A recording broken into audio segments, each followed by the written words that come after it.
북한에서 손꼽히는 돈주, 즉 평양 재벌이 500만 달러를 몸에 직접 감고 걸어서 탈북했습니다. 뇌물로 간부를 움직이고 외제 담배의 외화를 만지던 그가 어느 날 갑자기 모든 것을 버리고 떠날 수밖에 없었던 이유는 무엇이었을까요? 지금부터 그 이야기를 들려드리겠습니다. 이 영상이 도움이 되셨다면 구독과 좋아요 부탁드립니다. 제가 평양을 떠난 지도 벌써 10년이 넘었습니다. 그런데 지금도 눈을 감으면 대동강이 보입니다. 아침 안개가 강물 위에 낮게 깔리고 갈매기 몇 마리가 물 위를 스치듯 날아가던 그 풍경이요. 어릴 때부터 보아온 풍경이라 그게 그냥 일상이었는데 지금 생각하면 그게 얼마나 그리운지 모르겠습니다. 저는 박기철이라고 합니다. 평양시 대동강구역, 거기서도 강가에 제법 가까운 동네에서 태어나고 자랐습니다. 아버지는 당 간부 출신이셨고 덕분에 저는 어릴 때부터 평양 시내에서 꽤 괜찮은 환경에서 컸습니다. 북한에서 평양에 산다는 것 자체가 이미 특권이었으니까요. 지방 사람들은 평양 진입 허가증이 없으면 아예 들어오지도 못하는 곳이었거든요. 여러분도 아시다시피 그 시절 우리나라도 지역에 따라 차별이 있었잖아요. 근데 북한은 그게 비교도 안 될 정도로 심했습니다. 평양 시민이냐 아니냐로 사람 대접이 완전히 달랐으니까요. 제가 본격적으로 사업을 시작한 건 30 중반 무렵이었습니다. 90년대 고난의 행군 시절을 거치면서 북한도 조금씩 바뀌기 시작했거든요. 나라에서 배급을 제대로 주지 못하니까 사람들이 알아서 먹고 살 방법을 찾기 시작한 거예요. 그게 장마당이라고 우리로 치면 시장 같은 곳인데 처음엔 작은 노점처럼 시작했다가 나중엔 아주 큰 시장이 됐습니다. 저는 그 흐름을 일찍 읽었어요. 중국 쪽 무역 거래를 중개하면서 돈을 모으기 시작했습니다. 수산물이며 광물이며 북한에서 나는 것들을 중국으로 넘기고 중국 물건을 북한으로 들여오는 일이었습니다. 뒤에서 실질적으로 다 제가 했지만 명의는 국영무역회사 간부로 되어 있었어요. 북한에서 개인이 사업을 한다고 대놓고 할 수는 없으니까 그런 식으로 운영을 했습니다. 2000년대 들어서면서 저는 평양에서 손꼽히는 돈주 중 하나가 됐습니다. 돈주라는 게 뭐냐면 장마당 경제 속에서 돈을 많이 쥔 신흥부유층을 말합니다. 쉽게 말해 북한판 재벌이라고 할까요? 대동강구역 고층 아파트에 살았고 아파트 안에는 외국에서 들여온 가전제품들이 있었습니다. 그 시절 평양에서도 흔하지 않은 것들이었어요. 냉장고며 텔레비전이며 중국을 통해 들여온 것들이었죠. 외제 담배를 피웠고 장마당에서 구한 외국 술도 있었습니다. 외화, 그러니까 중국 위안이나 미국 달러를 직접 만지는 일도 일상이었어요. 북한에서 외화를 쓴다는 건 그만큼 특별한 위치에 있다는 뜻이었습니다. 아내는 저보다 3살 아래였는데 조용하고 속이 깊은 사람이었습니다. 살림을 꼼꼼하게 챙겼고 아들 기르는데 온 정성을 쏟았어요. 아들 이름은 성민이라고 했는데 제가 탈북할 당시 17살이었습니다. 공부도 잘하고 눈치도 빠른 아이였어요. 그 아이가 웃을 때마다 저는 이 아이 하나 잘 키우면 됐다 싶었습니다. 어머니는 그때도 살아계셨는데 우리와 같은 구역에 사셨어요. 아버지는 제가 40대 초에 돌아가셨고 어머니 혼자 지내셨습니다. 어머니는 새벽마다 일어나서 부엌에 밥 한 그릇을 떠놓고 눈을 감고 뭔가를 중얼중얼 하셨어요. 기도라고 하기엔 북한에서 그런 걸 대놓고 할 수 없었고 그냥 무언가에 비는 거였는데 아마 가족이 건강하고 무사하기를 바라셨을 겁니다. 그 모습이 아직도 선합니다. 겉으로 보면 제 생활은 정말 그럴듯했습니다. 좋은 집에 살고 먹고 싶은 것 먹고 입고 싶은 것 입고 북한에서 그 정도면 최상이었어요. 지방에서 하루 한 끼도 못 먹는 사람들이 있던 시절에 저는 평양에서 냉면이며 갈비며 먹을 수 있었으니까요. 그 시절 어르신들이 기억하시는 우리나라 IMF 때 많은 분들이 힘드셨잖아요. 그것도 정말 어려운 시절이었는데 북한 지방의 고난의 행군은 그것보다 훨씬 더 참혹했습니다. 그런데 저는 평양에 있었으니 그 참혹함을 직접 겪진 않았어요. 그게 죄스럽기도 했고 한편으론 다행이다 싶기도 했습니다. 그렇게 저는 내가 잘 살고 있다고 생각했습니다. 체제가 어떻든, 당이 어떻든 나는 돈이 있으니까 괜찮다고요. 뇌물을 쓸 줄 알고, 사람을 볼 줄 알고, 기회를 잡을 줄 알면 북한에서도 살아갈 수 있다고 믿었습니다. 지금 생각하면 참 어리석었지요. 그 믿음이 얼마나 허망한 것인지를 깨닫는 데는 그리 오랜 시간이 걸리지 않았습니다. 그 시절 저를 처음 흔든 건 아주 작은 일이었습니다. 어느 날 장마당에서 물건을 보러 갔다가 한 여자가 아이를 안고 쪼그리고 앉아 있는 걸 봤어요. 아이가 너무 말라서 눈이 얼굴의 반을 차지하는 것처럼 보였습니다. 여자는 뭔가를 팔려고 앞에 물건을 늘어놓고 있었는데 헌 옷 몇 가지였어요. 저는 그냥 지나쳤습니다. 그때는 그랬어요. 그냥 지나쳤는데 집에 돌아와서 아들 성민이 밥 먹는 걸 보다가 갑자기 그 아이 눈이 떠오르는 거예요. 이상하게 그날 밤 잠이 잘 안 왔습니다. 그게 시작이었습니다. 아주 작은 균열이었지만 한 번 생긴 금은 천천히 그러나 분명하게 커져갔습니다. 그 일이 있고 나서도 저는 한동안 별 탈 없이 지냈습니다. 장마당 균열 같은 건 그냥 잠깐 감상적이 된 것이라고 스스로를 다독였어요. 원래 살다 보면 그런 순간이 있지 않습니까? 뭔가 마음에 걸리는 게 보여도 일상으로 돌아오면 또 잊혀지잖아요. 저도 그랬습니다. 다음 날 아침 거래처 전화를 받고 중국 쪽 물량 얘기를 하다 보면 어젯밤 잠 못 이루게 했던 그 아이 눈망울은 어느새 기억 저편으로 밀려났습니다. 그런데 2012년 가을이었습니다. 그게 정확히 제 인생을 바꾼 해였어요. 저와 10년 넘게 함께 사업을 해온 친구가 있었습니다. 이름은 밝히기 어렵고 그냥 창호라고 부르겠습니다. 창호는 저보다 2살 위였는데 함께 평양학교를 다닌 어릴 때부터의 친구였어요. 어릴 때는 같이 대동강에서 물고기 잡고 겨울엔 썰매도 타고 그런 사이였습니다. 크면서 자연스럽게 사업 파트너가 됐고 저는 남쪽 거래를 맡고 창호는 북쪽 국경 지역 쪽 물류를 담당했어요. 서로 믿는 사이였습니다. 가족 같은 친구였어요. 그 창호가 어느 날 갑자기 잡혀갔습니다. 처음엔 보위부에서 잠깐 조사하는 거라고 했어요. 북한에서 사업하다 보면 그런 일이 있거든요. 가끔 불려가서 조사받고 뇌물 좀 쓰고 나오는 경우가 왕왕 있었으니까. 저도 창호도 그런 일을 몇 번 겪어봤고 그때마다 돈으로 풀었습니다. 그래서 처음엔 저도 크게 걱정하지 않았어요. 얼마가 필요하면 내가 대줄게. 그런 생각이었습니다. 그런데 며칠이 지나도 창호가 나오지 않는 거예요. 일주일이 지나고 보름이 지났습니다. 창호 아내가 저한테 찾아왔어요. 얼굴이 반쪽이 됐더라고요. 눈이 퉁퉁 부어서 얼마나 울었는지 목소리도 제대로 안 나왔습니다. 뭔가 심상치 않다는 걸 그때 직감했습니다. 결국 2달쯤 지나서 소식이 왔어요. 창호가 밀수 및 반사회주의 행위 혐의로 기소됐고 공개 재판에 회부된다는 거였습니다. 공개 재판이라는 게 북한에서 어떤 의미인지 여러분은 아마 잘 모르실 거예요. 그건 그냥 재판이 아닙니다. 결론이 이미 정해진 자리예요. 피고인은 처음부터 유죄이고 군중 앞에서 그걸 확인하는 절차인 겁니다. 그리고 그 자리에서 바로 처형이 이루어지는 경우가 많습니다. 저는 그 소식을 듣고 밤새 잠을 못 잤습니다. 아내한테도 말 못하고 혼자 앉아서 담배만 피웠어요. 창호가 무슨 죄를 지었겠습니까? 우리가 하는 사업이 북한 법으로 따지면 다 불법이지만 그건 사실상 모두가 하는 일이었습니다. 뇌물로 눈 감아주는 간부들도 있고 거래처도 다 알고 있고 그런데 어느 날 갑자기 그게 죄가 되는 겁니다. 언제, 누가, 왜 결정하느냐에 따라서 어제의 사업가가 오늘의 반혁명분자가 되는 거예요. 공개 처형날 저는 가지 않으려 했습니다. 그런데 그 지역 보위부에서 연락이 왔어요. 관련 사업자들은 참관하라는 거였습니다. 사실상 강제였습니다. 여러분이 예전에 일제강점기 이야기나 6.25 전쟁 이야기를 들으셨을 때 끌려가서 뭔가를 억지로 봐야 했다는 이야기 하시잖아요. 그런 느낌이었습니다. 다리가 떨렸지만 갈 수밖에 없었어요. 장소는 공터였습니다.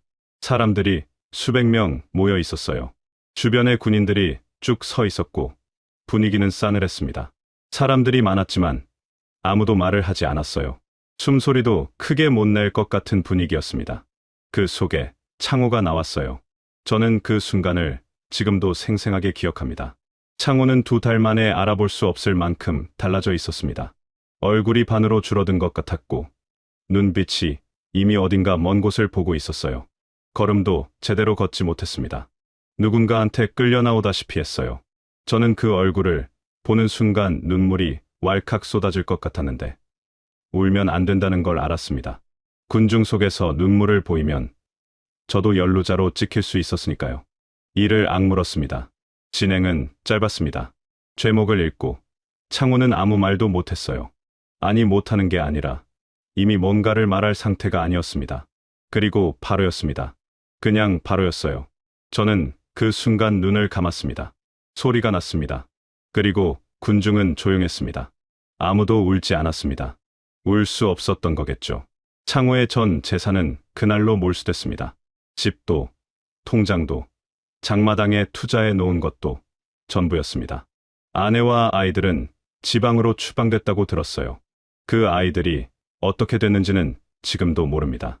집으로 돌아오는 길에 저는 아무 생각도 할 수가 없었습니다. 다리가 저절로 움직이는 것 같았고 눈앞에 창호 얼굴만 자꾸 보였어요. 그때 저와 창호가 하는 일이 다를 게 없었습니다. 창호가 걸린 이유는 죄가 달라서가 아니었어요. 누군가 위에서 그를 찍은 겁니다. 이유는 아마 그 위에 더 높은 사람이 창호의 재산이 탐났거나 아니면 그냥 본보기가 필요했거나 둘 중 하나였겠지요. 저도 마찬가지였습니다. 오늘은 창호지만 내일은 저일 수 있었어요. 아니, 언제든 될 수 있었습니다. 아무리 뇌물을 잘 써도 아무리 인맥을 잘 관리해도 위에서 한 번 찍히면 끝이었습니다. 돈이 아무리 많아도 체제 앞에서는 아무 소용이 없다는 걸 그날 처음으로 뼛속 깊이 알았습니다. 그날 밤 저는 아들 성민이 자는 방에 가서 한참 서 있었습니다. 성민이는 모르고 새근새근 자고 있었어요. 16살이었던가 그때 그 잠든 얼굴을 보면서 저는 속으로 생각했습니다.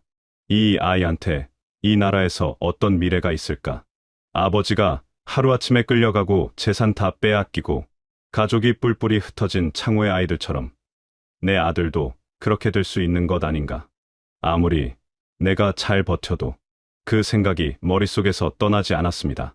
처음으로 이곳을 떠나야 한다는 생각이 아주 희미하기지만 뭔가 떠오르는 씨앗처럼 마음 한켠에 자리를 잡기 시작했습니다. 창호가 죽고 나서 저는 한동안 사업을 줄였습니다. 거래, 규모를 낮추고 중국 쪽 연락도 최대한 조심스럽게 했어요. 몸을 낮추면 괜찮겠지. 시간이 지나면 잠잠해지겠지 싶었습니다. 북한에서 살아남는 방법 중 하나가 그거거든요. 눈에 띄지 않는 것. 모난 돌이 정 맞는다고. 튀지 않고 조용히 있으면 된다고 스스로를 다독였습니다. 그렇게 반년쯤 지났을까요? 2013년 봄이었습니다. 어느 날 아침 거래처 사람한테서 연락이 왔어요. 목소리가 이상하게 낮고 짧았습니다. 그냥 조심하라고. 그 말 한마디만 하고 끊었어요. 저는 그 전화를 받고 잠시 멍하니 앉아 있었습니다. 북한에서 그런 연락이 온다는 건 뭔가 이미 시작됐다는 뜻이거든요. 근거 없이 그런 말을 하는 사람이 없습니다. 다들 괜히 엮이기 싫어서 웬만하면 침묵하는 사회니까요. 그 사람이 굳이 전화를 했다는 건 이미 제 이름이 어디선가 오르내리고 있다는 거였습니다. 그날 저녁 아내한테도 말하지 않았어요. 말했다가 아내가 무너질 것 같아서요. 아내는 창호 사건 이후로 이미 많이 불안해하고 있었거든요. 밥을 먹다가도 갑자기 생각에 잠기고 밤에 잠꼬대를 하고 그랬습니다. 저는 아무것도 아니라고, 괜찮다고 그렇게만 했어요. 그런데 며칠 후에 직접 왔습니다. 국가보위부 요원 2명이었어요. 사복 차림이었지만 누가 봐도 알 수 있었습니다. 그 눈빛이 다릅니다. 일반 사람 눈빛이 아니에요. 뭔가를 항상 관찰하고 있는 눈이랄까요.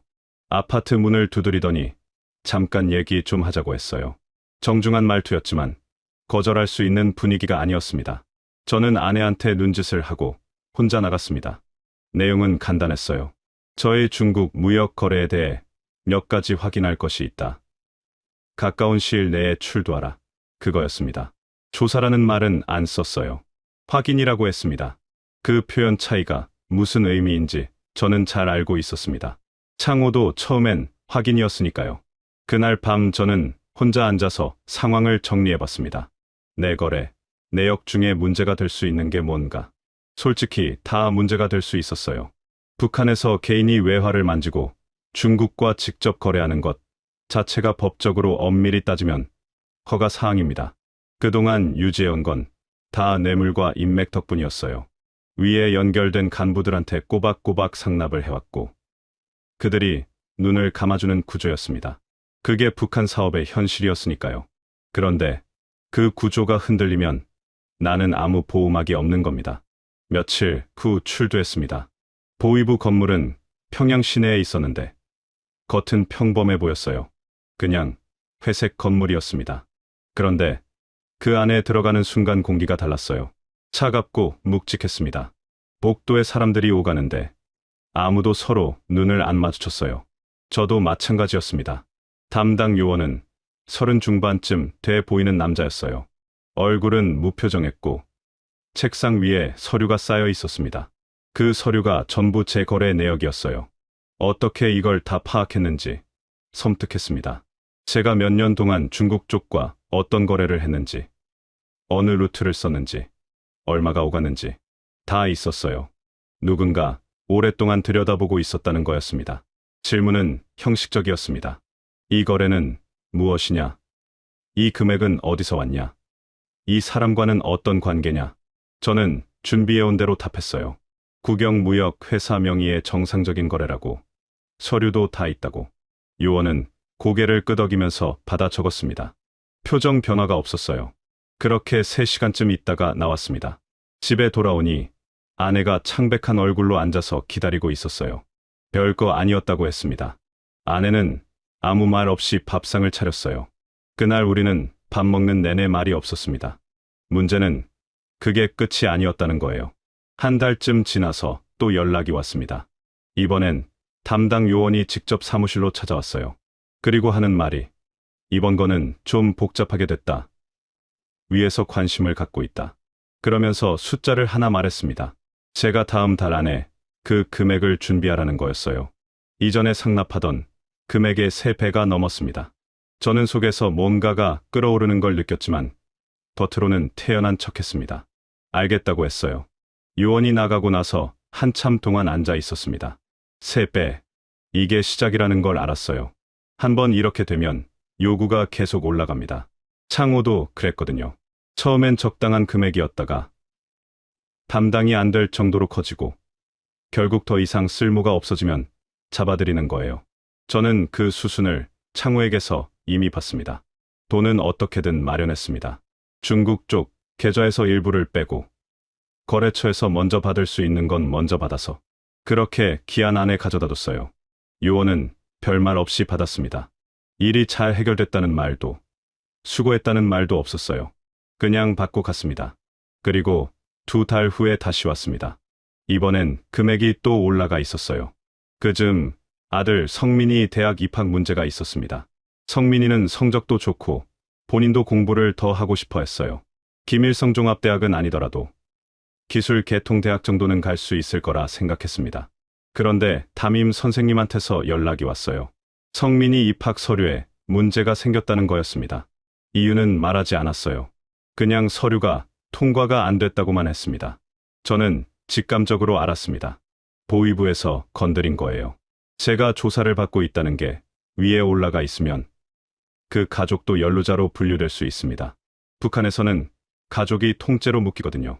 3대까지 벌을 받는다는 말이 있을 정도니까요. 어르신들이 일제강점기 때 독립운동가 가족이 탄압받았다는 이야기 아시잖아요. 비슷한 구조입니다. 아버지가 죄인이면 자식도 그 그늘 아래 살아야 하는 거예요. 성민이한테는 올해는 좀 기다리자고 했습니다. 아이는 고개를 끄덕였는데 눈빛이 뭔가를 알고 있는 것 같았어요. 17살이 뭘 알겠냐 싶지만 그 나이에도 분위기는 압니다. 아이가 방에 들어가고 나서 저는 아내 손을 잡았어요. 아내 손이 차가웠습니다.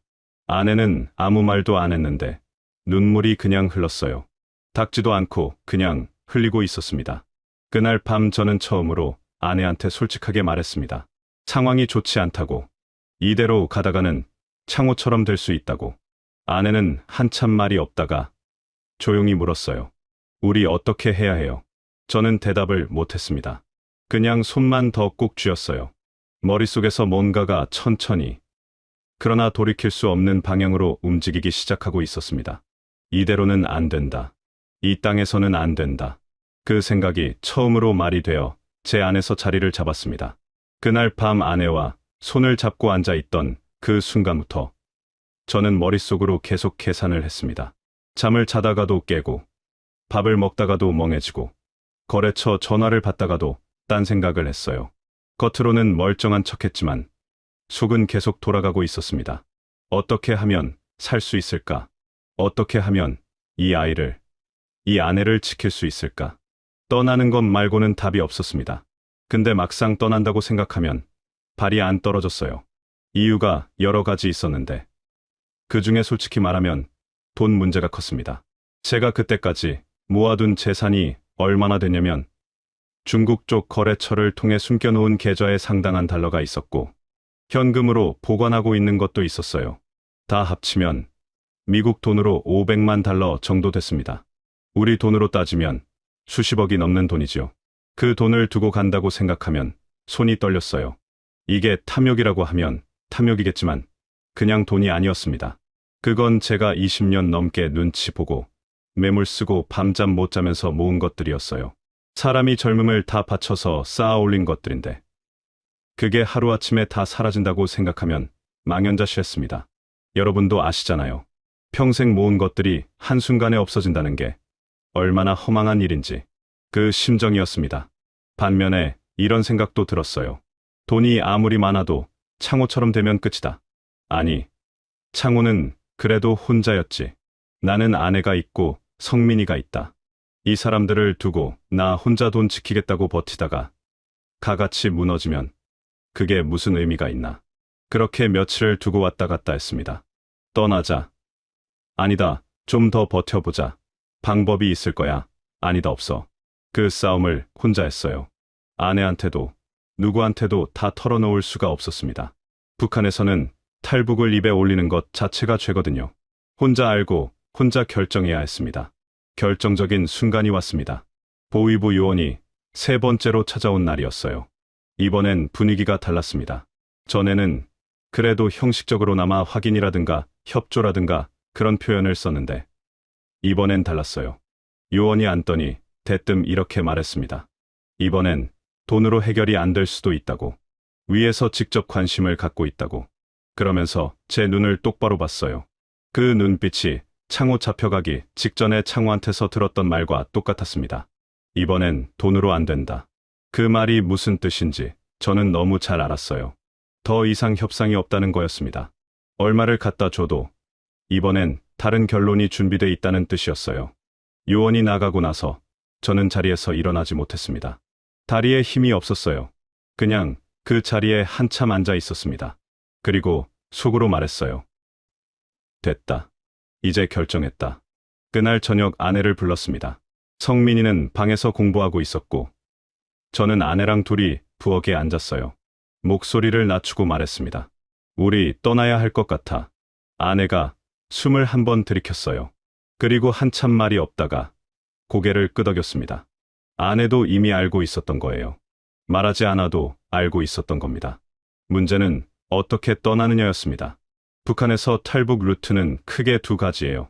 두만강이나 압록강을 밤에 몰래 건너는 방법이 있고 아니면 합법적인 출국 서류를 이용해서 나가는 방법이 있습니다. 저는 후자를 생각했어요. 무역 관련 출장 서류를 만들면 됐습니다. 저는 국영무역회사 명예 간부였으니까 중국 출장 서류를 만드는 게 전혀 이상한 일이 아니었어요.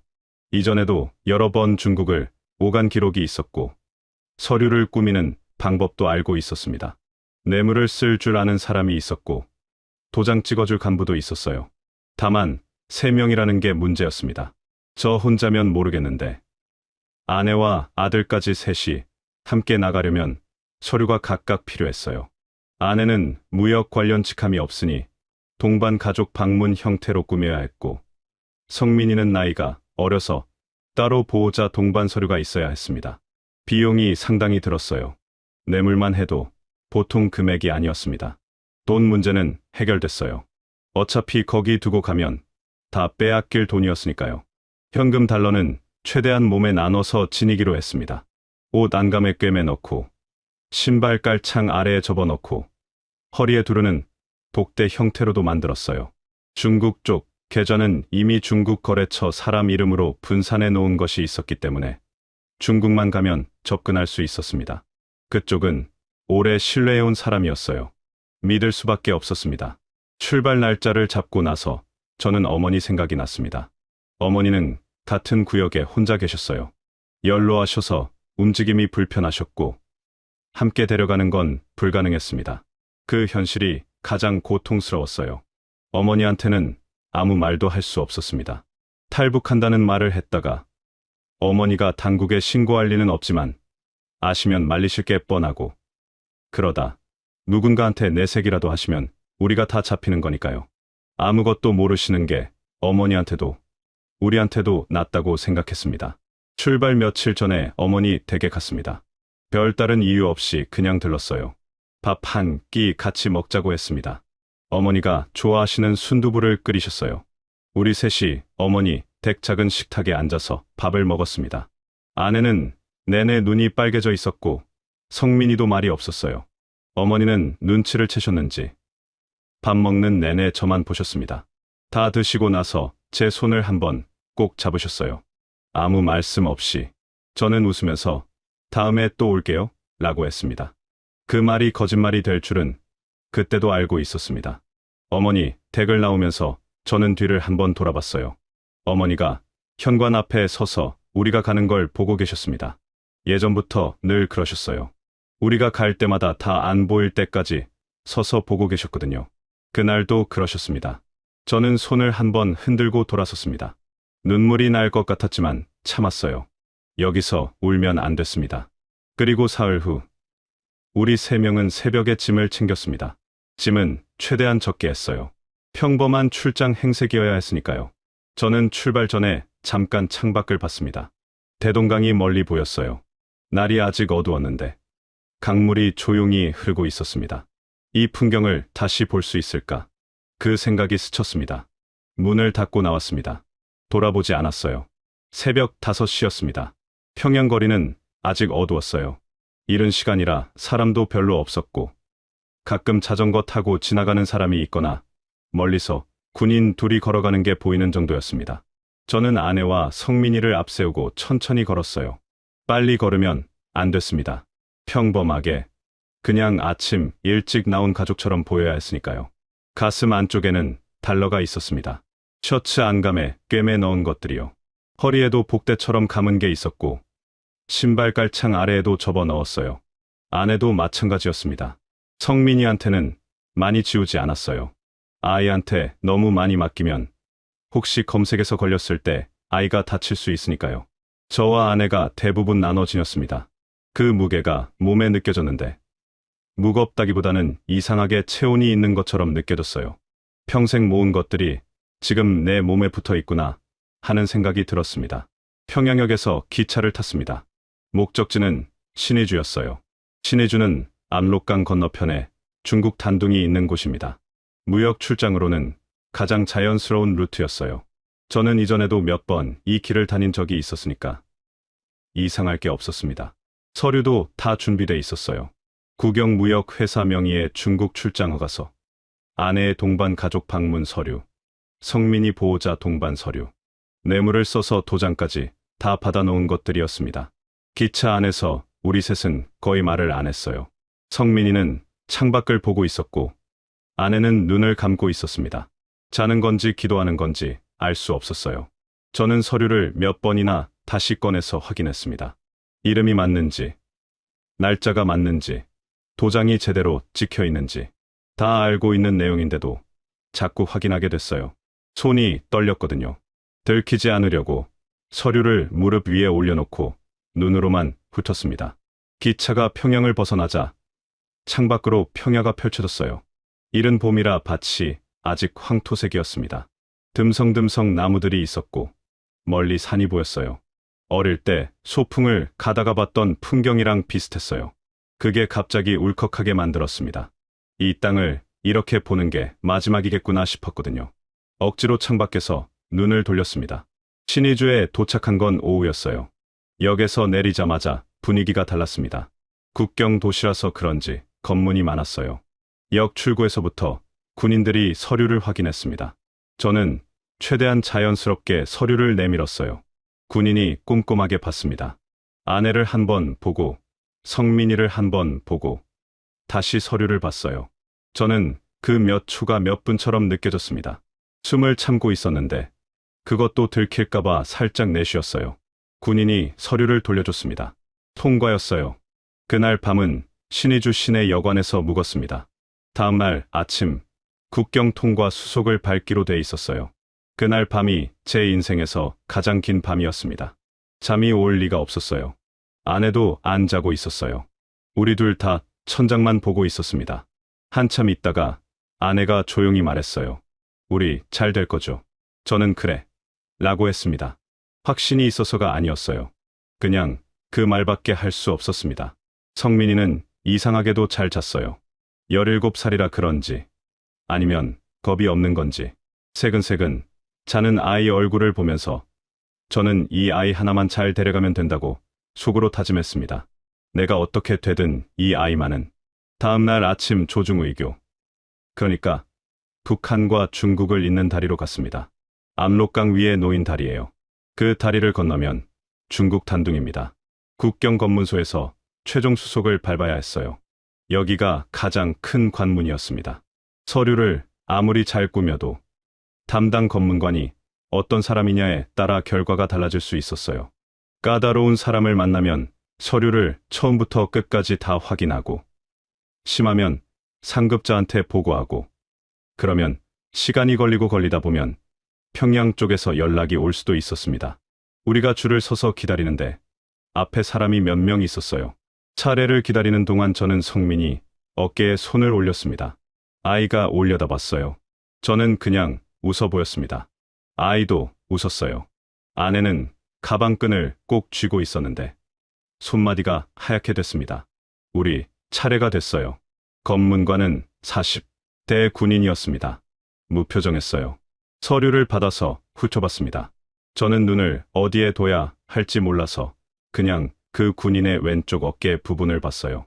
너무 똑바로 보면 긴장한 게 티날 것 같고, 그렇다고 시선을 피하면 이상하게 보일 것 같아서요. 군인이 고개를 들고 저를 봤습니다. 그리고 물었어요. 가족 동반이요? 네. 중국 쪽 거래처 방문 겸 가족 동반했습니다. 군인이 다시 서류를 봤어요. 성민이를 봤습니다. 아내를 봤어요. 그리고 도장을 찍었습니다. 다리를 건넜습니다. 걸어서 건넜어요. 압록강이 아래에 있었습니다. 봄이라 얼음은 없었고 강물이 흐르고 있었어요. 저는 다리를 절반쯤 건너다가 아래를 한번 내려다봤습니다. 강물이 조용히 흘렀어요. 아무것도 모르는 것처럼. 이 강 하나를 사이에 두고 이쪽과 저쪽이 이렇게 다른 세상이구나 싶었습니다. 다리를 다 건너고 중국 단둥 쪽 입국 심사대가 나왔습니다. 중국 쪽 입국 수속도 있었어요. 여기서는 중국 초청장과 비자가 필요했는데 그것도 미리 준비해뒀습니다. 거래처명의 초청장이었어요. 중국 쪽 입국 심사는 북한보다 오히려 빠르게 끝났습니다. 심사대를 나오는 순간 아내가 제 팔을 꽉 잡았어요. 아무 말도 안 했는데 힘이 느껴졌습니다. 저도 그 손을 잡았어요. 성민이는 두리번 주위를 보고 있었습니다. 처음 보는 중국 거리가 신기했겠지요. 저는 그때 자유로워진 것 같았냐고요. 아니었습니다. 오히려 더 무서웠어요. 북한 땅을 벗어났다는 안도감이 채 자리 잡기도 전에 이제 진짜 시작이라는 생각이 덮쳐왔습니다. 우리는 지금 신분도 없고 돌아갈 곳도 없고 앞에 뭐가 있는지도 모르는 상태였어요. 몸에 달러를 감고 있었지만 그게 중국 땅에서 우리를 지켜줄 수 있는지는 아무도 몰랐습니다. 단둥거리로 걸어 들어가면서 저는 속으로 말했어요. 이제 돌아갈 수 없다. 앞으로만 가야 한다. 단둥에 도착한 첫날 밤을 저는 평생 잊지 못합니다. 작은 여관방이었어요. 창문으로 거리 불빛이 들어왔는데 간판 불빛이 너무 많아서 당 안이 밤인지 낮인지 모를 정도였습니다. 북한에서는 밤이 되면 평양도 어두워요. 전기가 부족하니까요. 그런데 단둥거리는 밤인데도 화냈습니다. 처음 보는 풍경이었어요. 성민이가 창문에 딱 붙어서 밖을 내다봤습니다. 아이, 눈이 반짝였어요. 그런데 저는 그 불빛이 무서웠습니다. 밝을수록 우리가 더 잘 보일 것 같았거든요. 중국에 왔다고 끝이 아니었습니다. 오히려 새로운 위험이 시작됐어요. 북한 사람이 중국에 불법 체류하다 잡히면 바로 북한으로 송환됩니다. 강제 북송이라고 하는데 그렇게 돌아가면 어떻게 되는지는 말 안 해도 아시겠지요. 공개 처형까지는 아니더라도 정치범 수용소로 가거나 심한 처벌을 받는 건 기정사실이었어요. 가족도 연루됩니다. 그러니까 중국 땅에서 잡히는 건 북한에서 잡히는 것과 다를 게 없었습니다. 우리는 북한 여권을 갖고 있었어요. 공식 출장 서류로 입국했으니까요. 근데 그게 오히려 문제였습니다. 북한 여권을 들고 중국에 체류하면서 한국으로 가려 한다는 게 알려지면 중국 당국이 북한 요청에 따라 우리를 잡아서 돌려보낼 수 있었어요. 중국과 북한 사이에 그런 협약이 있거든요. 그러니까 우리는 되도록 빨리 신분을 숨기고 다음 단계로 넘어가야 했습니다. 제일 먼저 한 일이 단둥에 있는 거래처 사람을 만나는 거였어요. 오래 거래해온 중국 조선족 사람이었습니다. 연변 출신으로 한국말도 했고 저랑 10년 가까이 일한 사람이었어요. 전화로만 연락하다가 직접 만났습니다. 그 사람 얼굴을 보는 순간 눈물이 날 뻔했어요. 낯선 땅에서 아는 얼굴이 얼마나 반가운지 그건 겪어봐야 합니다.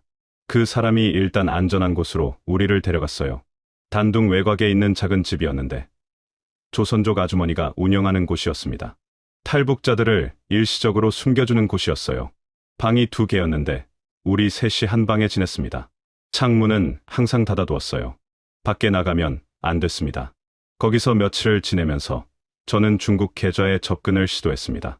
500만 달러 중 현금으로 몸에 지닌 건 일부였고 나머지는 중국 내 계좌에 분산돼 있었어요. 거래처, 사람 이름으로 나눠놓은 것들이었습니다. 근데 직접 은행에 가서 찾을 수가 없었어요. 우리 신분이 노출되면 안 되니까요. 거래처 사람한테 부탁해서 대신 인출을 해달라고 했습니다. 처음엔 괜찮았어요. 소액씩 빼서 가져다 뒀습니다. 그런데 금액이 커지자 그 사람 태도가 조금씩 달라졌어요. 처음엔 몰랐는데 점점 느껴졌습니다. 뭔가를 계산하는 눈빛이랄까요. 10년을 믿어온 사람인데 그 사람 눈에서 그걸 읽었을 때 등골이 서늘했습니다. 결국 사단이 났어요. 제가 부탁한 금액을 절반만 가져온 거예요. 나머지는 수수료라고 했습니다. 수수료가 절반이라니요.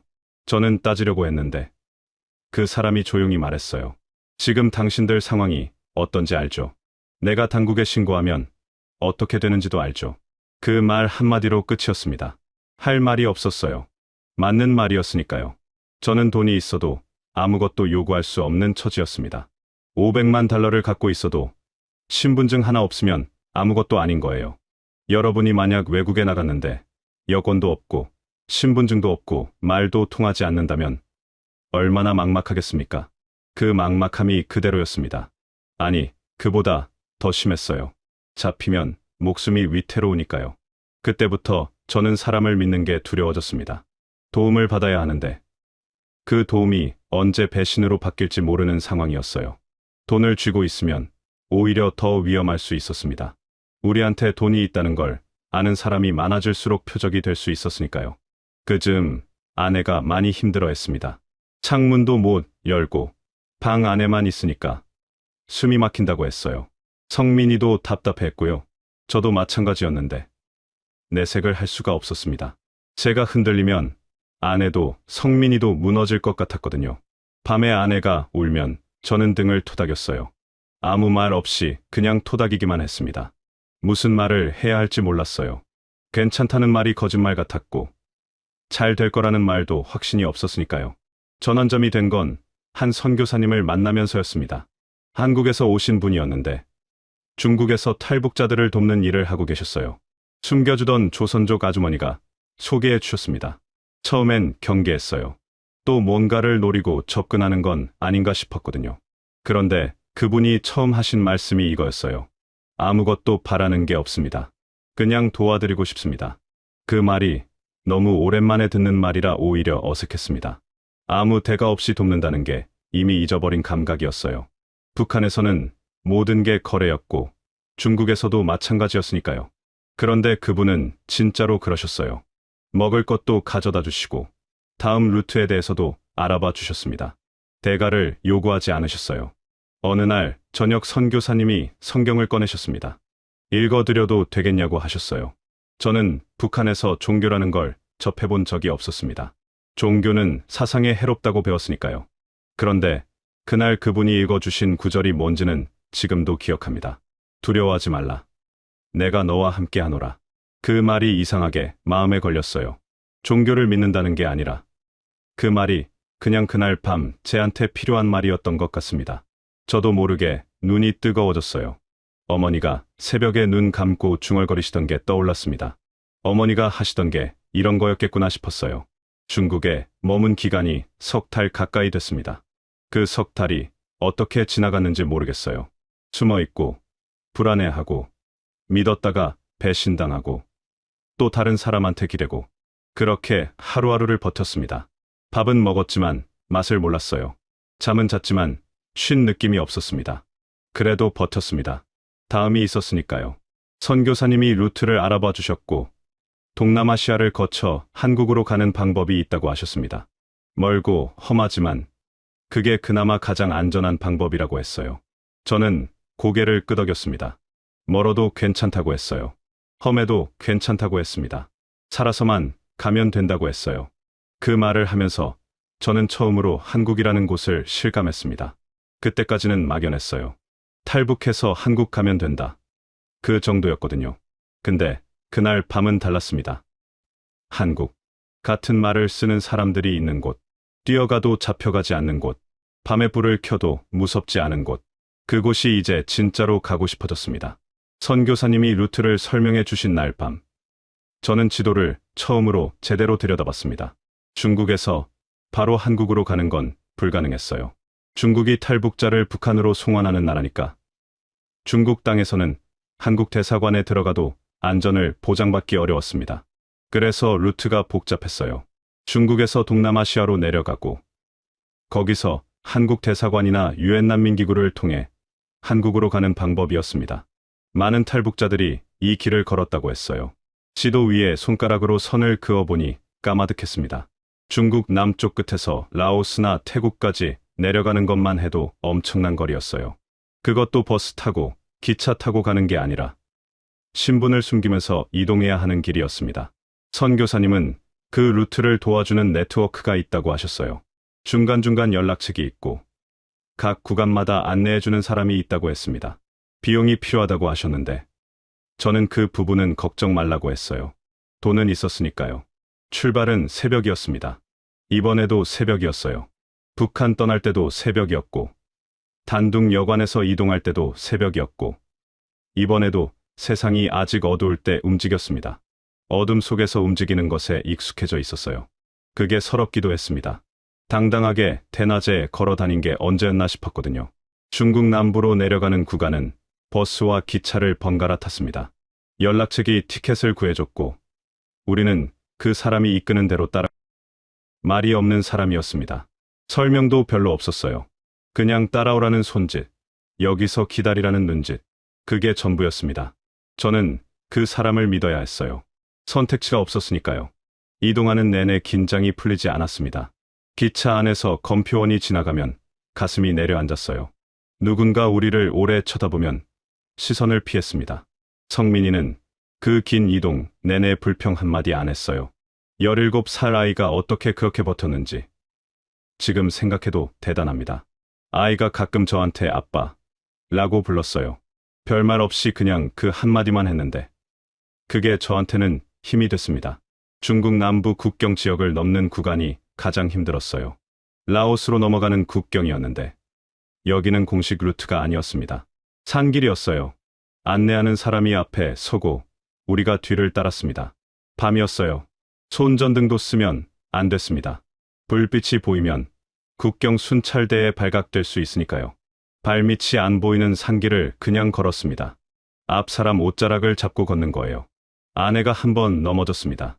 소리도 못 내고 그냥 쓰러졌어요. 제가 잡으려 했는데 이미 넘어진 뒤였습니다. 무릎에서 피가 났어요. 어두워서 잘 보이지 않았는데 손에 피가 묻어서 알았습니다. 아내는 아프다는 말도 못하고 일어섰어요. 괜찮냐고 물었더니 고개만 끄덕였습니다.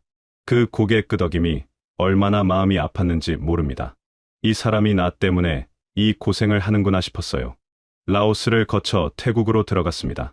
태국 국경을 넘고 나서야 조금 숨을 쉴 수 있었어요. 태국은 탈북자를 즉각 송환하지 않는 나라였거든요. 완전히 안전하지는 않지만 중국보다는 나았습니다. 방콕으로 이동하는 버스 안에서 저는 처음으로 등받이에 몸을 기댔습니다. 몸이 천근만근이었어요. 방콕에서 며칠을 지냈습니다. 연락책이 마련해준 곳이었는데 작은 아파트였어요. 처음으로 방에 창문을 열었습니다. 중국에서는 창문을 열면 안 되는데 거기서는 열어도 됐거든요. 바람이 들어왔어요. 더운 나라라 바람도 따뜻했는데 그 바람이 왜 그렇게 좋던지 아내도 창가에 서서 눈을 감고 바람을 맞았습니다. 성민이는 처음 보는 태국 거리가 신기한지 한참을 내다봤어요. 그 며칠 동안 저는 한국 대사관에 연락을 취했습니다. 직접 찾아가는 게 안전했어요. 탈북자가 한국 대사관에 들어가면 보호를 받을 수 있었거든요. 선교사님이 미리 연락을 해주셨다고 했습니다. 그분의 네트워크 덕분에 우리가 온다는 걸 이미 알고 있었어요. 대사관으로 가는 날 아침, 저는 세수를 하면서 거울을 봤습니다. 얼굴이 많이 상해 있었어요. 살이 빠지고 눈 아래가 거뭇했습니다. 아내도 마찬가지였어요. 성민이만 젊어서인지 그나마 나아 보였습니다. 저는 거울 속 제 얼굴을 보면서 생각했어요. 평양에서 외제 담배 피우던 그 사람이 맞나? 고층 아파트에서 외화 세던 그 사람이 이 얼굴인가? 알아보기 어려울 정도였습니다. 택시를 타고 대사관 앞에 내렸습니다. 태극기가 걸려 있었어요. 처음 보는 태극기였습니다. 북한에서는 태극기를 보면 적의 깃발이라고 배웠어요. 그런데 그날 그 깃발을 보면서 이상하게 눈물이 났습니다. 왜 울었는지 모르겠어요. 그냥 나왔습니다. 대사관 문을 두드렸습니다. 직원이 나왔어요. 한국말을 하는 사람이었습니다. 어디서 오셨습니까? 저는 말했어요. 북한에서 왔습니다. 그 한마디를 하는데 얼마나 오래 걸렸는지 모릅니다. 평양을 떠난 날부터 따지면 넉 달이었어요. 안으로 들어가서 자리에 앉았습니다. 직원이 물을 가져다 줬어요. 생수병이었는데 뚜껑을 열고 한 모금 마시는데 손이 떨렸습니다. 아내가 옆에서 제 손을 잡았어요. 성민이는 두 눈이 빨개져 있었습니다. 아이가 우는 걸 그때 처음 봤어요. 그 긴 여정 내내 한 번도 안 울던 아이가 대사관 의자에 앉아서 소리 없이 울고 있었습니다. 저도 울었습니다. 소리는 안 났어요. 그냥 눈물이 흘렀습니다. 면담이 시작됐어요. 직원이 신원 확인을 했습니다. 어디 출신이냐? 직업이 뭐였냐? 어떻게 나왔냐? 이런저런 것들을 물었어요. 그러다가 가방을 확인해야 한다고 했습니다. 저는 고개를 끄덕였어요. 직원이 가방을 열고 안을 봤는데 달러 묶음들이 있었습니다. 직원이 잠깐 표정이 바뀌었어요. 그리고 물었습니다. 이게 다 어디서 난 겁니까? 저는 한숨을 한 번 내쉬었습니다. 그리고 말했어요. 다 말씀드리겠습니다. 처음부터 다 말씀드리겠습니다. 그 말을 하는 순간 이상하게 몸이 가벼워졌습니다. 북한에서 평양을 떠난 날부터 지금까지 저는 항상 뭔가를 숨기고 있었어요. 달러를 숨기고, 신분을 숨기고, 목적지를 숨기고, 감정을 숨기고. 그런데 이 자리에서는 숨기지 않아도 됐습니다. 아무것도 감추지 않고 다 말해도 되는 자리였어요. 생애 처음으로 모든 걸 털어놓는 느낌이었습니다. 한국 땅을 처음 밟은 건 2013년 여름이었습니다. 태국 방콕에서 비행기를 탔어요. 생전 처음 타보는 비행기였습니다. 북한에서는 비행기를 탈 일이 없었거든요. 창가 자리에 앉았는데 비행기가 이륙하면서 땅이 멀어지는 걸 봤어요. 태국 땅이 점점 작아지다가 사라졌습니다. 구름 위로 올라가자 하늘이 파랬어요. 그 파란 하늘을 보면서 저는 아무 생각도 안 됐습니다. 그냥 멍했어요. 너무 많은 일이 있었던 탓인지 기뻐야 할 것 같은데 기쁜 감각이 아직 돌아오지 않은 것 같았습니다. 인천공항에 내렸습니다. 입국장을 나오는데 사람이 엄청나게 많았어요. 다들 바삐 움직이고 있었습니다. 안내 방송이 나왔는데 한국말이었어요. 말은 알아들었는데 억양이 달랐습니다. 북한말이랑 비슷하면서도 달랐어요. 빠르고 경쾌했습니다. 성민이가 옆에서 저한테 속삭였어요. 아빠, 여기 사람들 말투가 이상해. 저는 웃었습니다. 처음으로 웃었어요. 진짜로 웃었습니다. 공항을 나오자 담당 직원이 마중 나와 있었어요. 우리를 국가정보원으로 데려갔습니다. 거기서 조사를 받았어요. 며칠이 걸렸습니다. 북한에서의 신분, 사업 내용, 탈출 경로, 중국에서 있었던 일들 다 물어봤어요. 저는 숨기지 않고 다 말했습니다. 방콕 대사관에서 처음으로 모든 걸 털어놓기 시작했을 때부터 저는 이제 숨기는 삶을 살지 않겠다고 마음먹었거든요. 돈 문제도 얘기했습니다. 몸에 지녀온 현금 달러, 중국 계좌에 남아있는 것들, 조사관이 꼼꼼하게 들었어요. 어떻게 모은 돈인지, 북한 체제와 어떻게 연관돼 있는지, 복잡한 절차가 있었습니다. 재산 출처를 소명해야 했고, 일부는 정리하는 과정이 필요했어요. 쉽지 않았습니다. 하지만 어쨌든 제 손으로 번 돈이었고, 결국 상당 부분은 합법적으로 인정을 받았습니다. 조사가 끝나고 하나원에 들어갔습니다. 하나원이라는 게 탈북자들이 한국 사회에 적응하도록 돕는 교육시설이에요. 거기서 몇 달을 지냈습니다. 한국 사회가 어떻게 돌아가는지, 어떻게 살아야 하는지를 배우는 곳이었어요. 하나원에서 처음으로 마트를 갔습니다. 교육 프로그램 중에 실제 생활 체험이 있었거든요. 마트 문이 열리는데 저는 그 안에 들어서는 순간 그냥 멈춰섰습니다. 진열대에 물건이 가득 차 있었어요. 과자며 라면이며 음료수며 종류도 가지각색이었습니다. 북한 장마당에도 물건이 있긴 했지만 이건 차원이 달랐어요. 이렇게 많은 물건이 이렇게 깔끔하게 진열돼 있다는 게 믿기지 않았습니다. 아내가 제 팔을 잡고 말했어요. 여보, 이거 다 살 수 있는 거야? 저는 고개를 끄덕였는데 둘 다 한동안 말을 못했습니다.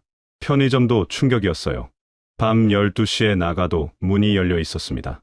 환하게 불이 켜져 있고 안에 사람이 있고 물건을 살 수 있었어요.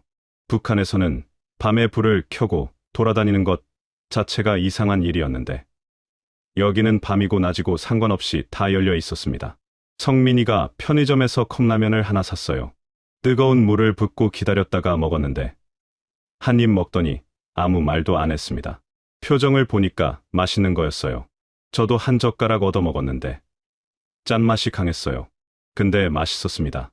사소한 거였는데 그 컵라면 한 개가 그렇게 특별하게 느껴질 줄 몰랐습니다. 인터넷이라는 것도 처음 제대로 써봤습니다. 북한에서는 내부망만 있었고 외부 인터넷은 일반인이 접근할 수 없었거든요. 스마트폰을 받았는데 그걸로 모든 검색이 됐어요. 궁금한 게 있으면 치면 됐습니다. 저는 처음으로 검색창에 북한이라고 쳤어요. 북한에 관한 기사들이 쭉 나왔습니다. 한국 뉴스에서 북한을 이렇게 보는구나 싶었어요. 그 시각이 낯설었습니다. 제가 살던 곳이 이렇게 보이는구나 싶기도 했고요. 하나원을 나와서 아파트를 배정받았습니다. 임대 아파트였는데 작지만 깨끗했어요.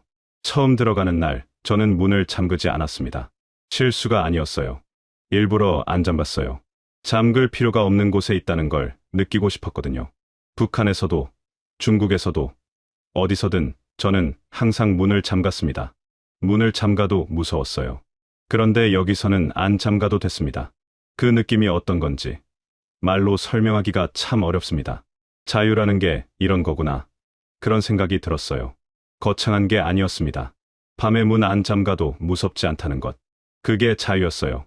성민이는 학교에 들어갔습니다. 한국 친구들 사이에서 처음엔 어색해했어요. 말투도 다르고 아는 것도 달랐으니까요. 한국 아이들이 당연하게 아는 것들을 성민이는 몰랐고 성민이가 아는 것들은 여기서 쓸모가 없었습니다. 그래도 아이는 버텼어요. 몇 달 지나니까 친구도 생기고 말투도 조금씩 바뀌었습니다. 어느 날 아이가 학교 다녀오면서 친구가 생겼다고 했어요. 그 말 한마디에 저는 혼자 방에 들어가서 한참 있었습니다. 울었는지 안 울었는지는 말 안 하겠습니다. 아내는 한국 생활이 신기하다고 했어요. 음식 맛이 다르다고 했습니다. 북한이랑 같은 김치인데 맛이 달랐어요. 같은 된장찌개인데 뭔가 달랐습니다. 아내가 한 번은 이런 말을 했어요. 말도 비슷하고 음식도 비슷한데 왜 이렇게 다른 나라 같은 느낌이 드는지 모르겠다고. 저도 그 말에 공감했습니다. 같은 민족인데, 같은 말을 쓰는데 70년이 넘게 나뉘어 있다 보니 이렇게 달라진 거겠지요. 그 다름이 신기하기도 하고 한편으로는 아프기도 했습니다. 한국에 정착하고 나서도 어머니 생각은 한 번도 잊은 날이 없었습니다. 지금도 마찬가지예요. 어머니가 아직 살아 계신지도 모릅니다. 연락할 방법이 없으니까요. 가끔 꿈에 나오세요. 꿈에서는 항상 같은 장면이에요. 어머니가 현관 앞에 서서 우리가 가는 걸 보고 계십니다. 손을 흔드는 것도 아니고 그냥 서서 보고 계세요. 저는 꿈속에서도 돌아서면서 다음에 또 올게요. 라고 합니다. 그 말을 하면서 깨요. 깨고 나면 한동안 멍하니 있습니다. 북에 가족을 두고 온 분들이 저만이 아니라는 걸 압니다. 한국에도 이산가족, 어르신들이 계시잖아요. 6.25 때 헤어진 가족을 평생 못 만나신 분들, 그분들이 어떤 마음으로 살아오셨는지 저는 이제 조금 알 것 같습니다. 그게 어떤 건지를 몸으로 알게 됐어요. 그리움이라는 게 시간이 지난다고 옅어지는 게 아니더라고요. 오히려 어떤 날은 더 선명해집니다. 여러분께 솔직하게 말씀드리고 싶은 게 있습니다. 저는 북한에서 꽤 잘 살았어요. 돈도 있었고 남들이 부러워하는 생활을 했습니다. 그런데 그 생활이 진짜 삶이 아니었어요. 항상 누군가 나를 보고 있다는 느낌, 언제 잡혀갈지 모른다는 불안, 말 한마디도 조심해야 하는 긴장감. 그게 일상이었습니다. 그게 당연한 줄 알았어요.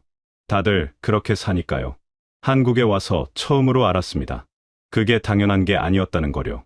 아무 말이나 해도 되고, 아무 데나 가도 되고, 밤에 불 켜도 되고, 웃고 싶을 때 웃어도 되는 것. 그게 당연한 거였습니다. 그걸 당연하게 누리고 계신 분들한테는 그게 얼마나 소중한 건지 잘 모르실 수도 있어요. 근데 그게 얼마나 귀한 것인지를 저는 압니다. 뼛속 깊이 압니다. 북에 있는 2,500만 명도 그걸 누릴 수 있으면 좋겠습니다. 제 어머니도, 거기 있는 모든 분들도. 통일이 언제 될지는 모릅니다. 제가 살아있는 동안 될지도 모르겠어요. 근데 포기하고 싶지는 않습니다. 우리 어르신들이 그 어려운 시절을 버텨서 오늘의 대한민국을 만들어 놓으셨잖아요. 그 힘이 아직 여기 있다고 저는 믿습니다. 제 이야기를 끝까지 들어주셔서 감사합니다.